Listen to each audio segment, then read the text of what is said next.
If you want to stop overthinking about future and past, मेरी बस ये एक छोटी सी स्टोरी आप सुन लीजिए।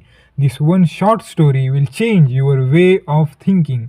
इस स्टोरी को सुनने के बाद आप आपकी ओवरथिंकिंग को बहुत ज़्यादा कम कर सकते हैं। इसके बाद आप कभी भी फ्यूचर या पास्ट के बारे में परेशान नहीं होंगे। इस स्टोरी को आप जितना ज़्यादा फ़ील करोगे और जितना ज़्यादा इमेजिन करोगे, ये उतनी ही ज़्यादा इफ़ेक्टिव होगी। तो सबसे पहले तो आपको ये इमेजिन करना है कि आप किसी काली अंधेरी गुफ़ा में हैं। इस गुफ़ा में आपको कुछ भी नहीं दिख रहा, ना आगे का ना पीछे का। आप सिर्फ़ इतना ही देख सकते हैं कि आगे आप एक कदम डाल सके, सिर्फ़ इतना ही। आपको इस गुफ़ा के बारे में कुछ भी नहीं पता कि इस गुफ़ा में आगे क्या आएगा, आगे क्या है, ये गुफ़ा कहाँ ख़त्म होगी, ये गुफ़ा ख़त्म होने के बाद क्या आएगा, आपको कुछ भी नहीं पता। शायद एक कोई खूबसूरत जगह आ सकती है या कोई खाई भी आ सकती है, आपको कुछ भी नहीं पता कि आगे क्या है। आपको ये भी नहीं पता कि इस गुफ़ा में कौन से खतरे हैं और वो कहाँ आएँगे। इस गुफ़ा में शायद कोई एक साँप भी हो सकता है या कोई बिच्छू, कहीं गड्ढे हो सकते हैं, कहीं वो गड्ढा बड़ा हो सकता है या छोटा हो सकता है। आपको कुछ भी नहीं पता कि क्या है।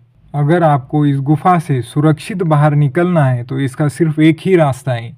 ये आप जो आगे एक कदम डालने वाले हैं और जो आपको दिख रहा है, आप पूरी तरह से उसी के बारे में अलर्ट रहिए और उसमें जो खतरे आएँगे उसको टालिए। इससे आप सेफ़ली इस गुफ़ा से बाहर निकल सकते हैं। लेकिन अगर आपने सारा समय इस सोच में ही डुबा दिया कि आगे क्या आएगा और हमेशा आप इसी सोच में अगर डूबे रहेंगे, तो बहुत ज़्यादा चांसेस है कि आपके आस-पास जो खतरा है या कोई भी गड्ढा है, तो आप उसमें गिर सकते हैं। अगर सामने कोई गड्ढा आ गया और आप सोच में ही रहेंगे और डरते रहेंगे कि आगे क्या आएगा, मैं कैसे बचूँगा? अगर आप ऐसी ही सारी चीज़ों में अगर उलझे हुए, तो आपके बहुत ज़्यादा चांसेस है या कि आप किसी न किसी गड्ढे में ज़रूर गिर जाएँगे। और अगर आपको किसी भी गड्ढे में नहीं गिरना है, तो आप सिर्फ़ उस एक कदम के बारे में सोचिए जो आप आगे बढ़ाने वाले हैं और उन सारे खतरों को आप टालते जाइए जो उस कदम में आएँगे। आप बहुत आसानी से इस गुफ़ा से बाहर निकल जाएँगे। फॉर एग्ज़ाम्पल, अगर कोई एक स्टूडेंट है और वो हमेशा ही अपने एग्ज़ाम के बारे में सोचता रहता है कि मेरा पेपर आसान आएगा या मुश्किल आएगा, कहाँ से क्वेश्चन आएँगे, कौन-सा क्वेश्चन आएगा।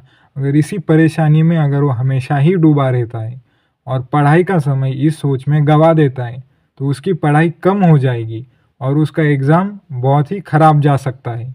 और इसी जगह अगर किसी एक स्टूडेंट ने ये सारी चीज़ें ना सोचते हुए अपना सारा समय पढ़ाई में ही लगा दिया, शांत दिमाग से सारी पढ़ाई कर दी, तो उसका एग्ज़ाम आसान ही जाएगा और वो अच्छा स्कोर भी कर पाएगा उस एग्ज़ाम में। इसलिए फ्यूचर या पास्ट के बारे में सोचना व्यर्थ ही है, क्योंकि फ्यूचर आने वाला है और पास्ट जा चुका है।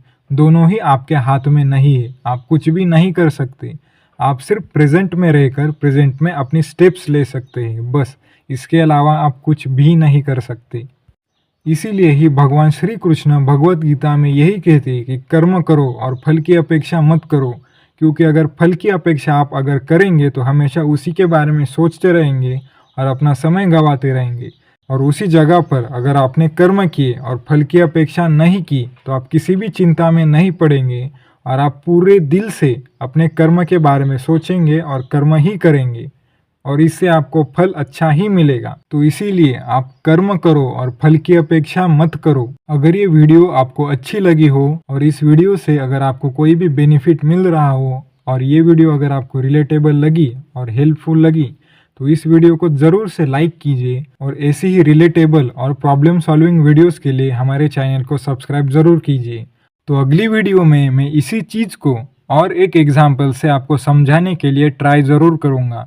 तो आप उस वीडियो को भी देखना ना भूलें और उस वीडियो को देखने के लिए इस चैनल को सब्सक्राइब ज़रूर करें ताकि उस वीडियो का नोटिफिकेशन आप तक जल्द से जल्द पहुँच जाए।